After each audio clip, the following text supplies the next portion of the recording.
கிறிஷ் அது சாஞ்சி இந்த பக்கம் பாரு.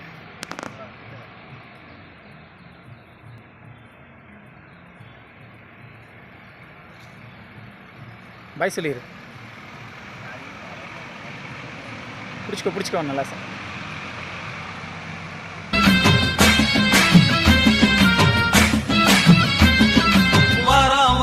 பூச்சாண்டி ரயிலு வண்டியிலே வாரணாசி கோட்டை தாண்டி மெயிலு வண்டியிலே